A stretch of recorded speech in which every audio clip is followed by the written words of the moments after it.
皆さんこんにちは。徳久アーカイブスです。今回は新緑の世界が広がる熊本県の阿蘇を巡る旅の様子をお届けします。日本屈指のカルデラが広がるこの阿蘇の大地で他では見られない独特な絶景スポットの数々をご紹介します。見どころ満載の熊本の旅、ぜひ最後までお楽しみください。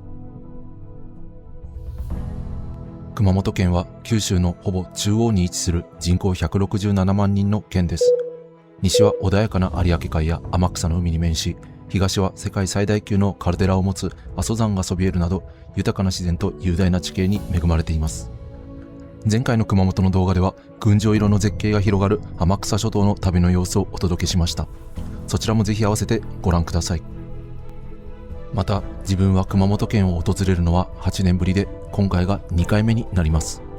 今回の目的地の中には、初めて行く場所も前回の旅で来たことがある場所も含まれるので、それぞれどのような景色を楽しめるのか、昔からの変化なども味わいながら巡っていきたいと思います。今日も清々しい青空が広がっており、最高の景色が期待できそうです。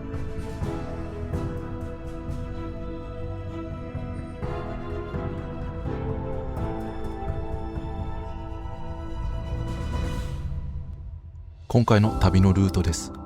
今朝は熊本県の中央に位置する熊本市のホテルに宿泊しました。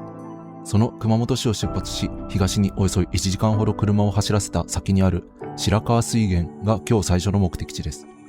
白川水源は環境省の指定する名水百選にも指定されており、毎分60トンという凄まじい勢いで湧き出るその水は、そのまま飲むことができるほど清潔で澄み切っています。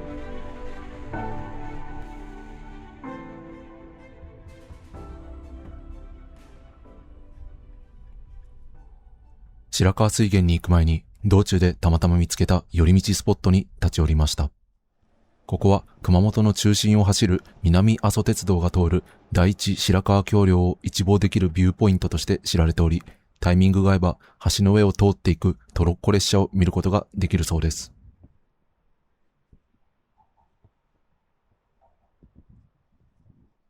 第一白川橋梁は2016年の震災で甚大な被害を受け長らく使われていませんでしたが、2023年に修復工事が完了し、無事今の姿を取り戻しました。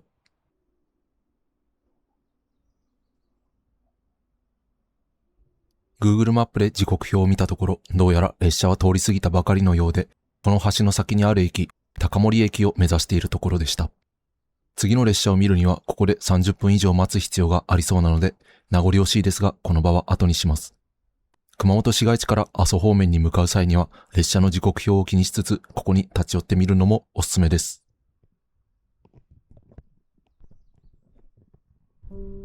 第一白川橋梁のビュースポットから白川水源までは車で20分ほどです。ちなみに南阿蘇鉄道には白川水源駅もあります。ただ自分が通った道と線路は少しばかり距離があり、仮に列車とすれ違っていても気づけなさそうでした。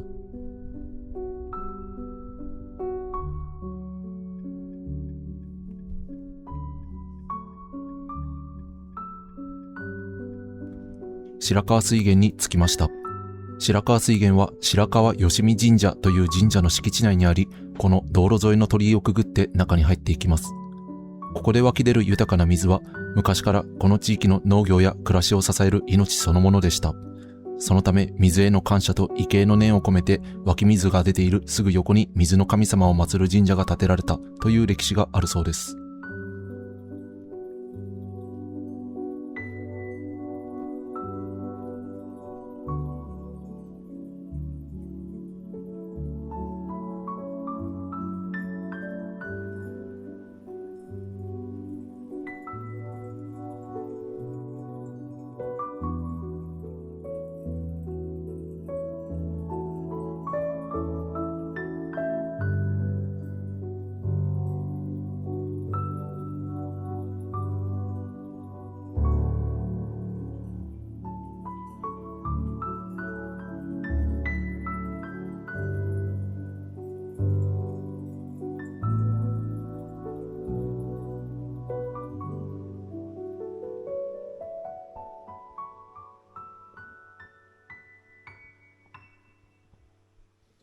水源から湧き出る水を汲むための空のペットボトルが売られています。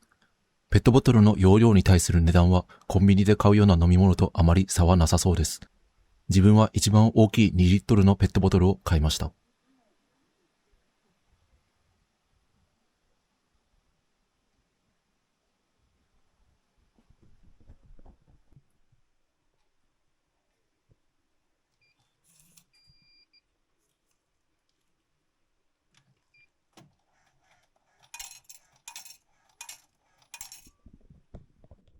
水汲み場は入ってすぐのところにあります。専用のひしゃくが用意されており、これを使って地道に水を汲んでいきます。環境維持のため腕やペットボトルを直接水の中に入れることはできません。2リットルのペットボトルをひしゃくで満タンにしていくのは簡単な作業ではありませんでした。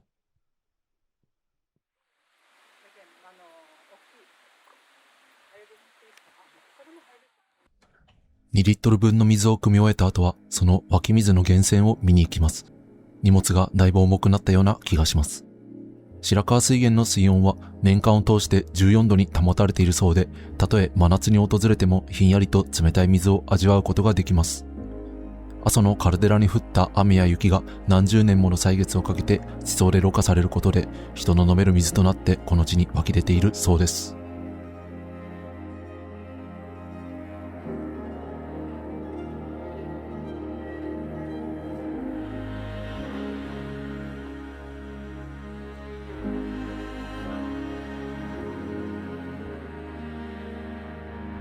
湧き水のすぐ傍らに佇む白川よしみ神社の社殿にも参拝していきます。ここに祀られているのは不老長寿や吉祥の神様で、平安時代以前からこの地を見守り続けています。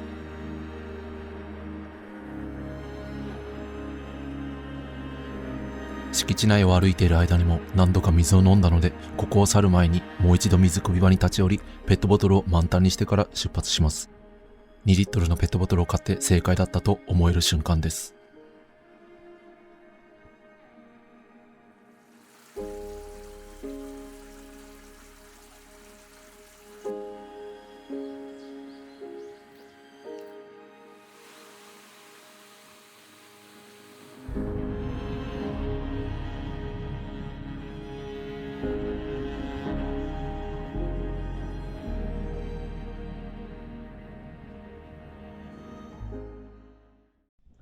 駐車場に戻ってきました。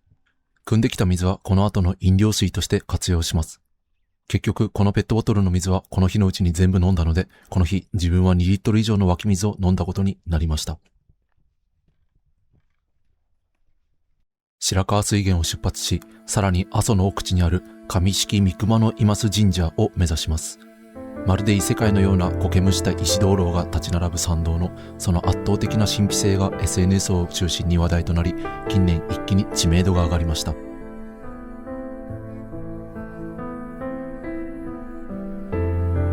こは自分が初めて阿蘇を訪れた時にも足を運んだ場所でもあります。世界中の旅人を引きつけるようになった今、あの境内はどれほど賑やかな場所になっているのか気になります。神社の入り口は国道沿いにいきなり現れます。8年前に来た時は気づかずに通り過ぎてしまったのですが、今回は人がたくさんいたので気づくことができました。ここから参道へと入っていきます。拝殿までの距離はおよそ300メートル。鳥居をくぐった先は背の高い木々に覆われ、まさに異世界の入り口と呼ぶにふさわしい光景が目の前に広がっています。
拝殿までたどり着き、早くも本日2回目の参拝です。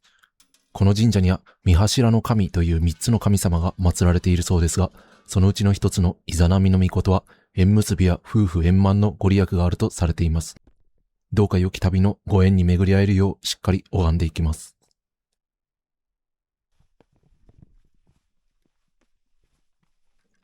拝殿の裏手にもさらに奥へと続く道があります。この裏まで足を伸ばす観光客の姿は今はほとんどありません。気になるのでこのまま道なりに登っていきます。実はこの先に待っているのは巷でも異世界の本番と噂される特別なパワースポットです。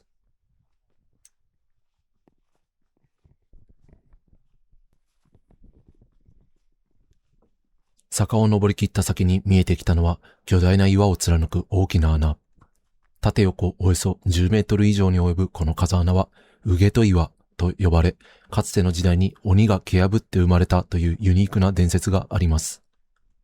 岩山を貫通していることから、現代ではどんな困難な目標も達成できる象徴として、合格祈願や必勝祈願と結びつけて訪ねる人が多いスポットとなっています。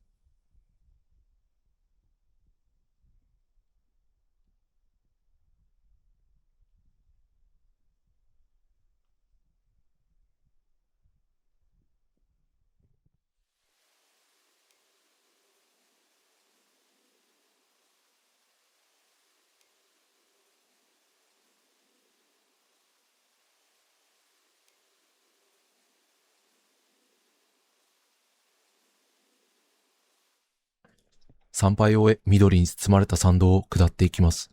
時刻は正午を回ったところです。頭上からまっすぐに差し込む強い日光が苔むした灯籠や石段にコントラストの強い陰影を描き出しています。この木漏れ日が生み出す神秘的な光景もまた、上式三熊野今須神社が人々を引きつけてやまない大きな魅力の一つです。上式三熊野今須神社を後にし、次は阿蘇が誇る日本屈指の大パノラマが広がる観光スポットを目指していきます。再び車を西に走らせ、次に向かう目的地は阿蘇山の代名詞と言っても過言ではない草千里ヶ浜です。草千里ヶ浜は大昔の火山活動によってできた火口跡に広がる阿蘇を代表する一大景勝地です。そこへ至る道中は活火山としての阿蘇山を徐々に登りながら、熊本屈指の大パノラマを存分に満喫できる絶好のドライブルートとなっています。この山頂まで12キロに及ぶ道路は南阿蘇パノラマラインとも呼ばれ、標高が上がるにつれて周囲の木々が低くなり、徐々に広大な草原の世界へと視界が開けていきます。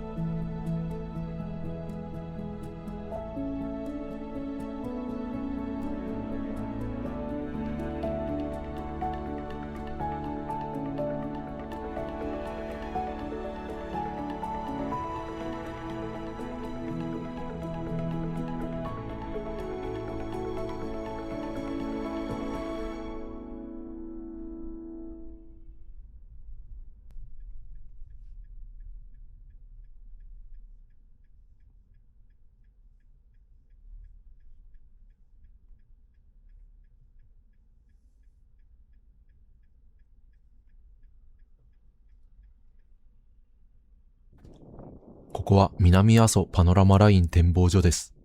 目的地の草千里ヶ浜は河口付近のくぼんだ場所に位置しているため、中に入ってしまうと周囲の大パノラマは見えなくなってしまいます。そのため阿蘇の雄大なカルデラの全貌を見渡すには、一歩手前にあるこの場所から眺めるのが最も良い選択肢となります。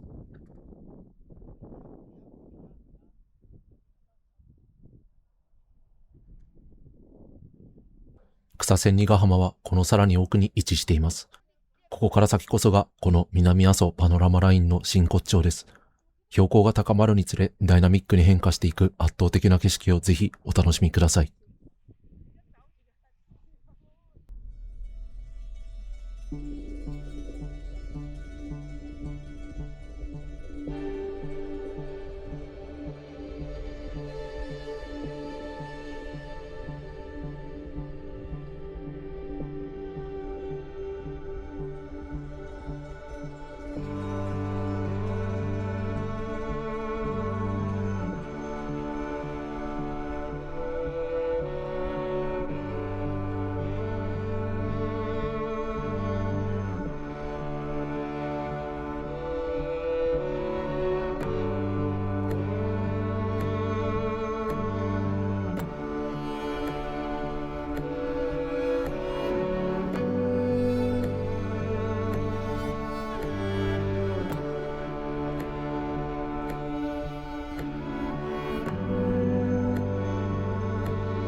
草千里ヶ浜の駐車場に到着しました。熊本を代表する屈指の観光名所とあって、平日のこの時間でも駐車スペースを探すのに一苦労するほどの賑わいです。周囲は非常に見晴らしが良く、ここからでも白い噴煙を巻き上げる阿蘇山の中岳河口付近の様子をはっきりと望むことができます。時刻は現在お昼の1時半。まずは駐車場に併設されているフードコートで少し遅めの昼食をとることにします。フードコートはさすがに混雑のピークは過ぎているようでした。すでにラストオーダーを終えたお店もちらほら見られますが、まだまだ魅力的な選択肢は多く残されていそうです。席数にもそこそこ余裕があり、運よく奥の窓際にある席が空いていたため、まずはここを確保することにしました。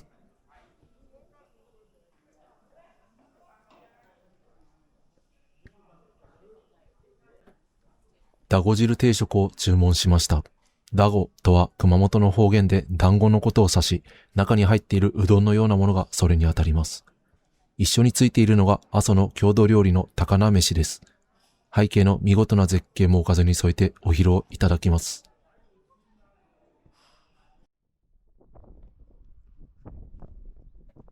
草千里名物の乗馬体験ブースです。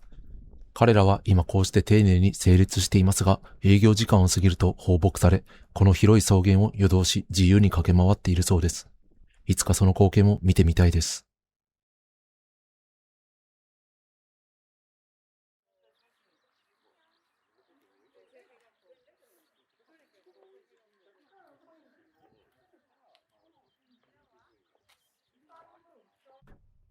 逆に日中の営業時間中は我々人間がこの草原を自由に駆け回ることができます。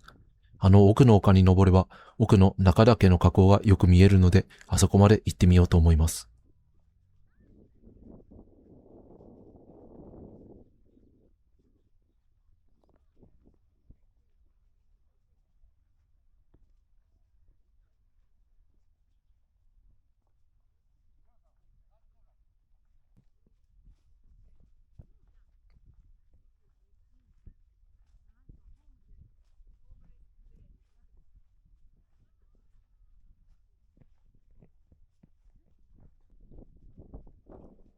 丘の頂上まで登ってきました。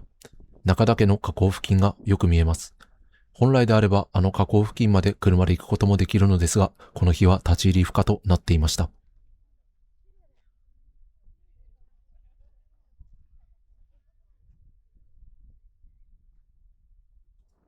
あそこに見える小さな山は阿蘇五岳の一つ、木島岳です。映像では少しわかりにくいですが、目を凝らしてみると山肌の登山道を登っていく人影が小さく見えます。あそこの頂上からであれば、今いる草千里ヶ浜と先ほどの中岳河口の両方を一望する大パノラマが期待できそうです。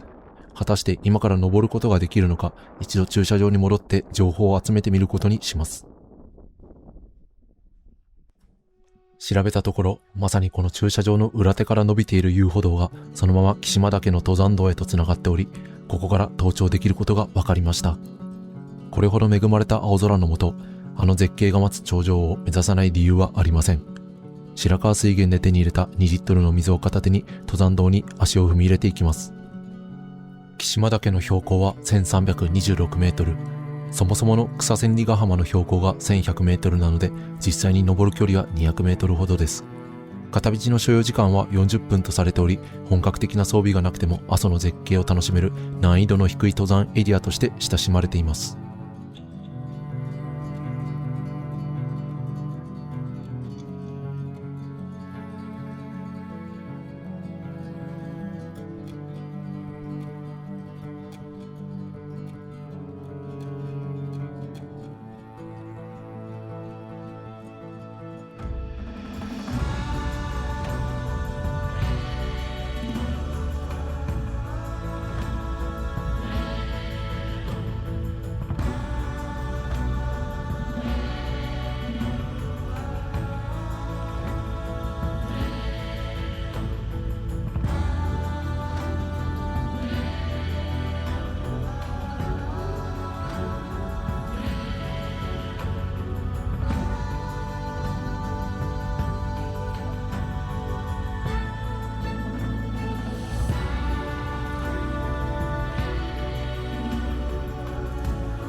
頂上からは草千里ヶ浜や中岳にとどまらず、河口のくぼみを飛び越えた先にある阿蘇の市街地まで望むことができ、正直期待以上の絶景でした。道中ひたすら続く階段に心が折られそうになりましたが、ここまで来た甲斐があったと心から思います。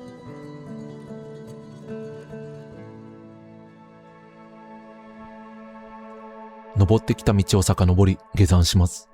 こうして見るとなかなか果てしない階段を登ってきたことがわかります。特別な登山装備が必要ないという意味では確かに初心者向けの山ではありますが、最後まで登り切るための体力や心構えだけはしっかりと準備をして臨んだ方が良さそうです。草千里ヶ浜を後にし、次の目的地へと向かいます。来た時とは異なる方面に下山していきますが、ここからもまた阿蘇の絶景を堪能できるドライブルートを通っていきます。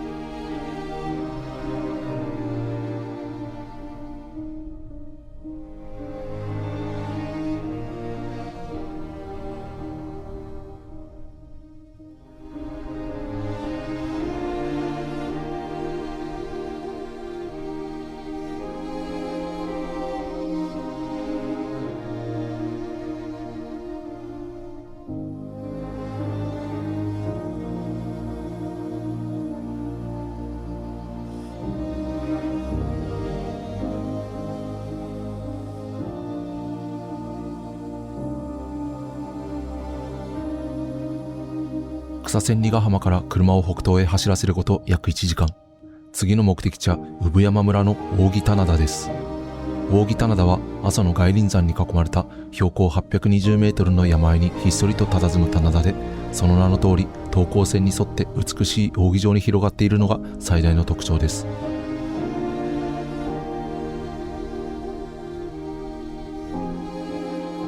扇棚田の駐車場に到着しました。ちょうど田んぼに水が張り巡らされ、1年の中で最も見頃を迎えている時期なのですが、他に観光客の姿は見当たりません。駐車場も2台ほどしか止められるスペースがないので、意外と知られていない穴場なスポットなのかもしれません。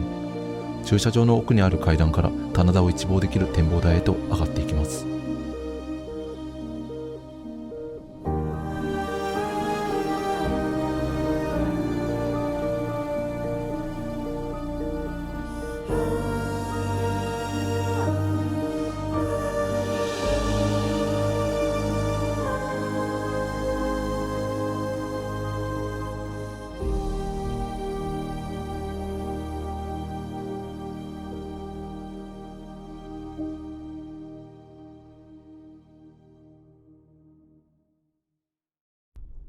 時刻は夕方6時。日もだいぶ傾いてきました。明日の昼には東京への帰路に着くため、これが今回の熊本の旅で拝む最後の日没となります。扇棚田を後にし、今日最後の目的地である大観峰を目指します。大観峰は阿蘇北外輪山の最高峰に位置する標高936メートルの天然の展望台です。大観峰へと続く道のりは通称ミルクロードと呼ばれる尾根伝いを走る人気のドライブルートです。日没と重なるこのタイミングであれば、視界いっぱいに広がる黄金色の空と阿蘇の山々に沈んでいく美しい夕焼けを望むことができます。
大観峰の駐車場に着きました。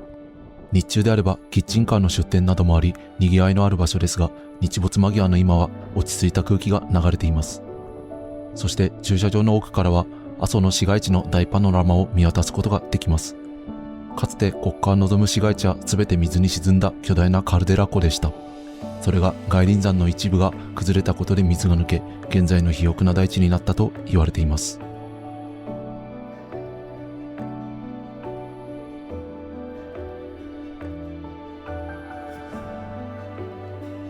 市街地が見える反対の方角に日は沈んでいきます。熊本で見る最後の日没をしっかりこの目に焼き付けていきたいと思います。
時刻は夜の7時半。日は完全に沈み、オレンジ色のマジックアワーが広がっています。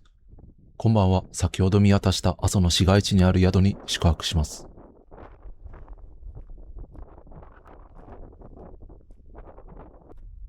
薄暗い山道を下っていきます。意外と対向車が多く、これから山の上を目指す車と何台もすれ違いました。今日は雲一つない空なので天体観測に行く人もいるのかもしれません。自分は宿から見える範囲で楽しもうと思います。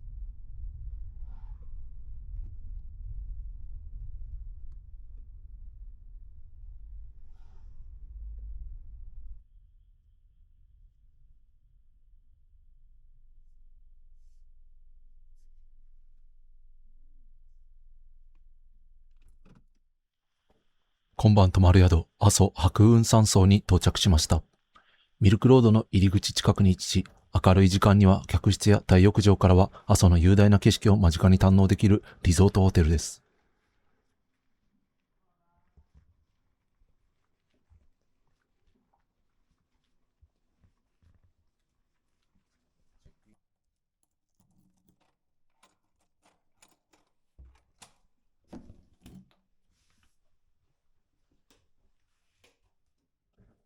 部屋の紹介をしようと思ったのですが、部屋の電気のつけ方がわからず、一旦枕元の間接照明をつけました。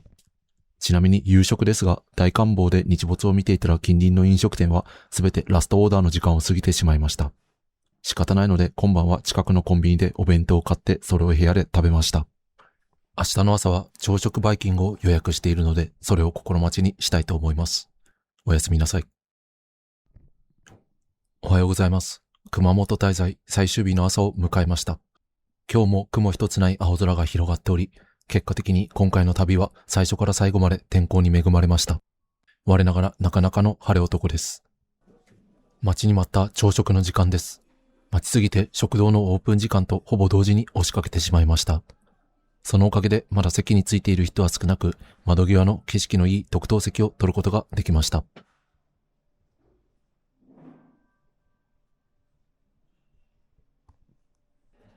食事はよくある朝食のメニューに加え、自分で好きな味を自由にすくえるカップアイスの提供もあります。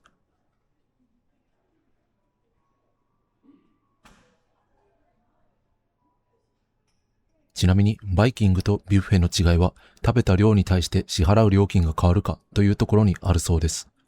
今回は事前に払った料金で食べ放題になるので定義上はバイキングに当たります。ホテルをチェックアウトし、今日も車を走らせていきます。昼過ぎの飛行機で東京に帰るので、今日自由に動けるのは午前中だけです。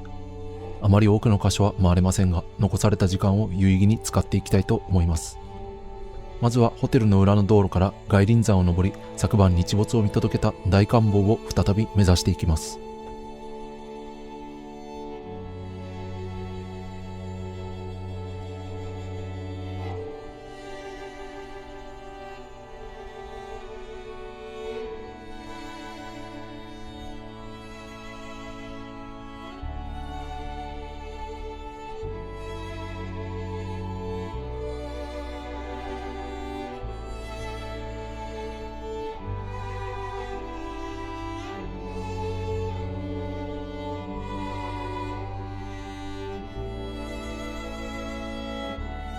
昨晩絶景の夕焼けを見届けたポイントに再びやってきました。昨日は夕焼けばかりに目がいっていましたが、やはり阿蘇最大の魅力はこの他に類を見ないダイナミックなカルデラの造形にあります。その光景をしっかり目に焼き付けていきたいと思います。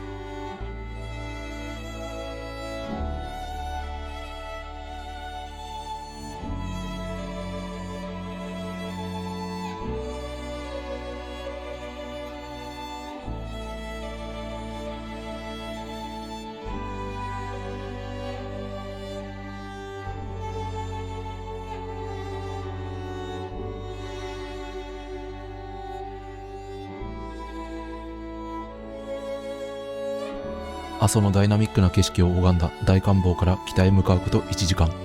次の目的地はこの度最後のスポット、旧国鉄宮原線です。旧国鉄宮原線は昭和59年に廃線となりながらも、今なお当時のトンネルやアーチ状の橋などが残り、現在はその遺構が遊歩道として無料で開放されています。旅のタイムリミットが迫る中、緑の中に佇む廃線跡のロマンを堪能しに行きます。ここは遊歩道の入り口近くにある道の駅小国です。小国町のホームページによると、遊歩道に向かう際は周辺の道路状況などを考慮し、ここに車を置いていくことが推奨されています。道の駅の観光案内所でガイドマップをもらいました。遊歩道の片道は 4km、往復にかかる時間は2時間ほどです。廃線跡は自由に散策もできますが、有料のガイドをお願いすることもできるそうです。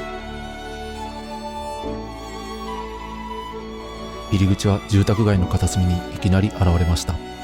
廃線になる前からここは住宅街だったのでしょうか。実際に現地に来てみると新しい疑問が次々と湧いてきます。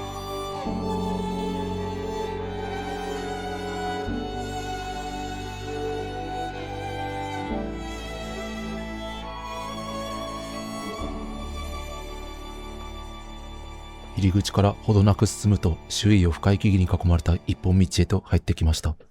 レールこそ撤去されていますが、綺麗にまっすぐ伸びるこの絶妙な道幅と緩やかな傾斜は、確かにかつてここに線路が敷かれ、列車が駆け抜けていたという当時の雰囲気を今に残していると言えます。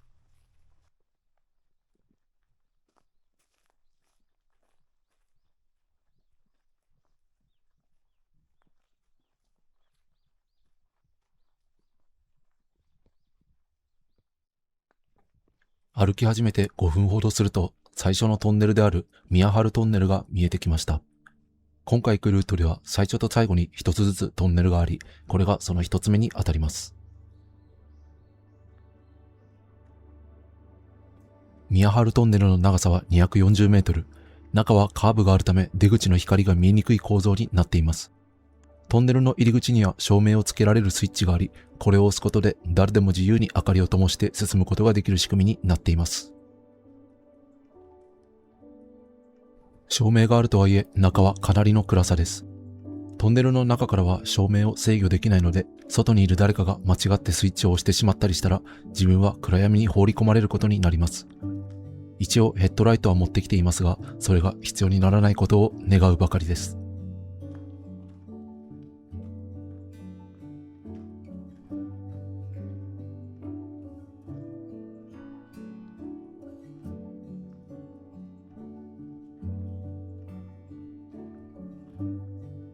無事にトンネルの出口に着きました。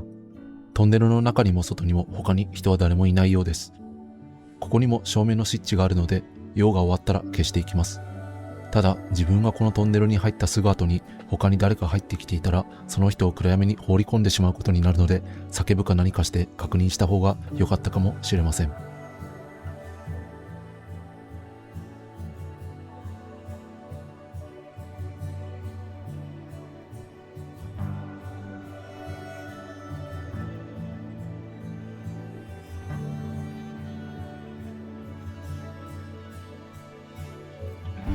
トンネルから10分ほど歩くとアーチ状の橋が見えてきました。あれは国の有形文化財にも指定されている河野川橋梁で、全長116メートル、6連のアーチからできています。完成は昭和14年。当時は資材不足の影響で鉄筋の代わりに竹を骨組みとして用いて建設に利用していたという話もあるそうです。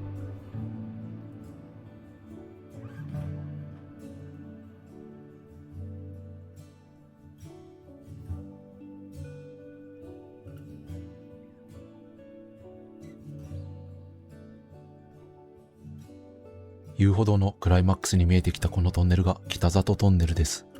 北里というのはこの遊歩道の終着点にもなっている、かつて実在した駅の名前でもあります。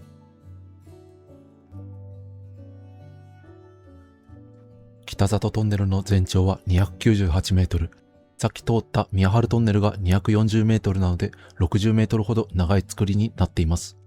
ここも入り口のスイッチで照明をつけることができます。今更ながら無料で立ち入れる場所でありながら、こうした設備がしっかり整備されていることは普通ではなく、地域の方々に感謝しかありません。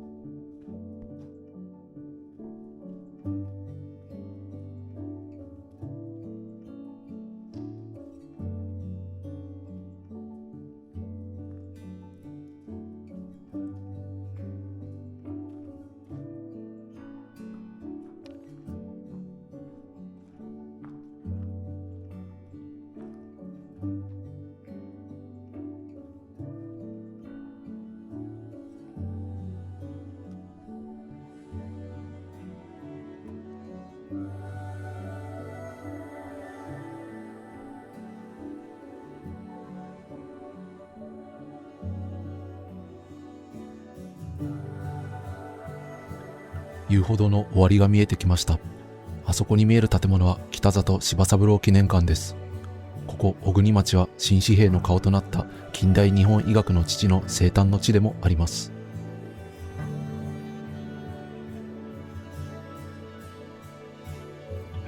遊歩道の終着点目前にかかるこの橋が北里橋梁です。全長は60メートル。こちらもまた国の有形文化財に指定されています。周囲のツタでここからはアーチが見えないのですが、時間さえあれば下の車道に降りて見てみたかったところです。